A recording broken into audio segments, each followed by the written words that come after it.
Olusegun Obasanjo is the former president of Nigeria. He ended the Biafra war as a colonel in the Nigerian army. I'm looking at some pictures that your presidential library sent to us here at the stream. There's one of you wading through the swamp, and this is the last 2 years at the end of the Nigerian civil war. There's another one of you commanding your men at an airport, at a runway, and then finally signing the documents to release Biafran soldiers who were prisoners of war. What are the memories that stay with you? What do you remember 50 years on, Chief? Well, what I remember is the pain of the war on both sides, the loss on both sides, and the fact that came to us all vividly that the futility of the war. What we achieved at the end of the war could have been achieved without one bullet being fired. We lost thousands of people on both sides. I believe what got me vividly is the anguish which we could have saved ourselves from by not fighting the war. A lot of Nigerians in our online community are talking about, which is history. Who is telling the history? How's the history being told of the Nigerian civil war? Yusuf here says, unfortunately, because the war was described as no winner, no vanquished, little history was taught on it. Chief Obasanjo, why do you think the history is kind of very light, still contested, about what happened 50 years ago in Nigeria? Well, history is, first of all, you tell it from your point of view. But Chief, if I may, young people are saying, we are not reading about this in Nigeria. We are not seeing this history. Why is this history not being told? Why do they feel they're not being told the history? Why do you think? Well, now, I believe that we haven't got the history written from the perspective of an objective historian. I wrote a book on the Civil War. I wrote it from my own point of view. I call it my command. It was my command of the war. How do you explain this? They're not even old enough to have been babies during the Nigerian Civil War. What's the connection between young people and wanting Biafra to exist as a republic again? The young people have realized that we were cheated out of our own self-determination and out of our own independence. They've also realized that historians like Colonel Obasanjo are liars. You know, if you may not know this, they stopped teaching the history of the war in Nigeria for a long time. Colonel Obasanjo would like you to believe that the problems with Nigeria started at the coup. With the coup, no, that was not. Now, after all, the coup was happened to address issues happening in Western region, his own region. But we can really go all the way back. This is about relationships. Young people these days understand relationships. We have a relationship or a non-relationship that's called Nigeria. It does not work for anybody.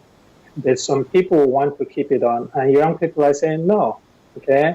If I'm going to be a member of a relationship, part of a relationship, then I want to have a say in that, and I have to decide whether I really want that relationship or I don't want it. Right. So that's really one of the things that Chief Obasanjo said was that history is told from different perspectives. I don't think it's appropriate to call somebody a liar if they were fighting on one side and somebody was fighting on another side. They will have different perspectives. They will have a different take on that. Let me just show you this from Sotoya Aro. He says the young generation have refused to learn from the events before and during war. Jaffa, what do you make of that?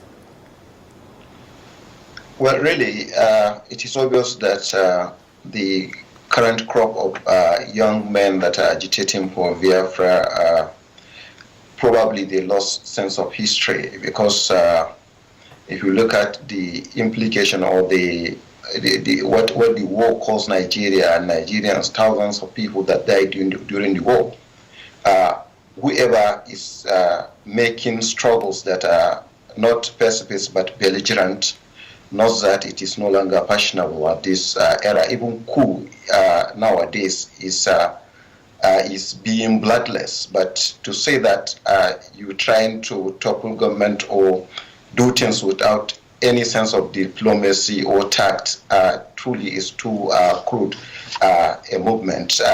Then again, also, if you look at the struggle, you'll see that it is mainly hinged on hatred, deep-seated hatred for the North. Do you want to give an example? Because if you say deep-seated hatred for the North, that itself is a provocative comment. Give us an example so we know what you're talking about, Jaffa.